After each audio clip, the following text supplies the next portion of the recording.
Well, let's move away from all of the discussions we've had over the last few days and weeks about politicians and negotiations and coalitions and the markets and voters and look at something slightly different. Today is the first International Day of Play. It's about how playing anything, helps you to develop. Andries Viviers is the Unicef Education Manager in South Africa.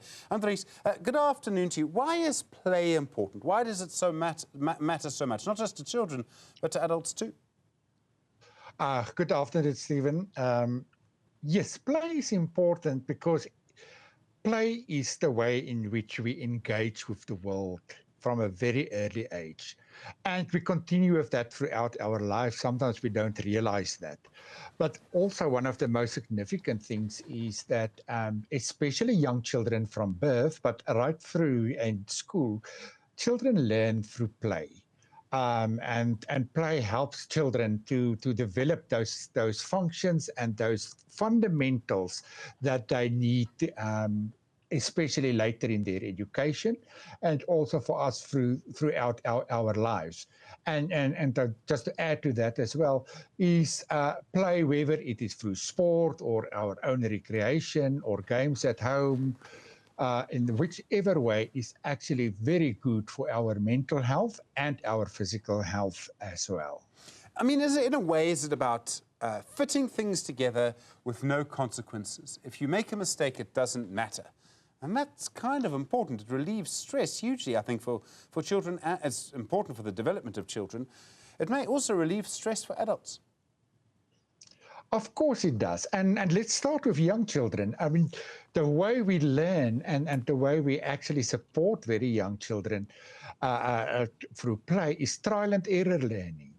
And if you take a 1-year-old, putting the one block on the other, simple wooden blocks or two boxes, and they fall off and put it back on until they learn what is it and how it should be done. And actually, as we grow older and we play more formal games and even computer games and all of those things, we learn step by step how to get better and better and better. And it is the way our DNA as humans are wired, and it has been shown over and over by evidence that play is actually very good for your brain.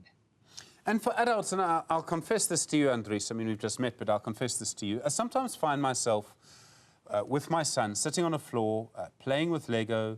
I always end up making a small plane with a few pieces. I don't know what it is about me and planes. Cars are boring. And I can almost feel bits of my brain fitting together, and I always end up with the same kind of thing. It's a Star Wars TIE fighter. I can't explain why I built that. My son builds ones that are much better than mine. But it has an impact on adults too, doesn't it? If I find the right piece for a tail for my TIE fighter, I feel a sense of satisfaction. It doesn't matter that my son breaks it up when I'm done, but I still have that sense of satisfaction. And there's a couple of reasons for that. The first thing is you have created something. And it is yours. And it doesn't matter if it's each time the same or roughly the same. But also, Stephen, I'm sure you have realized that when you are busy playing with your son in this case, is you forget about everything else.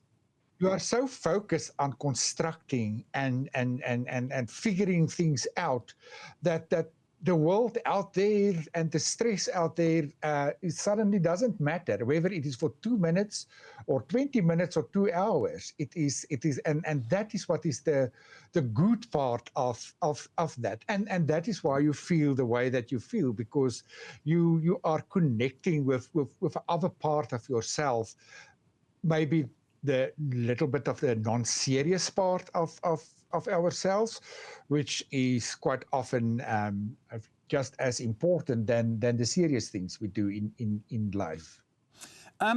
Is it a good idea for adults to play in a way? I mean, I know some people, and sometimes people say, oh, you shouldn't do what children do. Some people colour in, adults colour in, and they find that relieves stress. I can't stand colouring in, let me just say. I mean, really, I can't stand it. But I know some people find that moment of relaxation is really important. You're running an international day for play. You clearly have something you want to achieve through it. Yes, and I think first and foremost that we recognize the importance of play in human lives. from birth, and there has been research done and observations that actually children already start to play a little bit in the womb. And if you just look at nature and mammals overall, how if you go to the Kruger Park or any other place, how the young learn through play, and we are not much different. We are just more sophisticated in terms of what we do, and I mean each need to find. I mean, and that's the lovely thing often about play, and is that you don't have to prescribe. Some people like to play solitaire. Other people like board games that is competition. Some people like to color in, and there are many different ways. But I think we don't realize actually as adults how play is ingrained in what we do. And I want to share with you an example. And maybe I can ask you, when last did you get a new mobile phone? Too often, and because it's fun. You want to play with it. Yes, yes. Have you read the manual? No. No, because how do you know and how do you figure out as an adult? You play around with your phone and you use the knowledge that you have gained from your previous and former phones who you also played with. And we call that in academic and learning terms scaffolding, that you actually use the prior to achieve the current.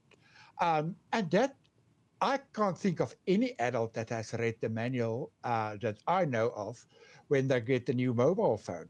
We learn how our mobile phones work through play. No other way. Andries, Viviers, thank you. Really appreciate it.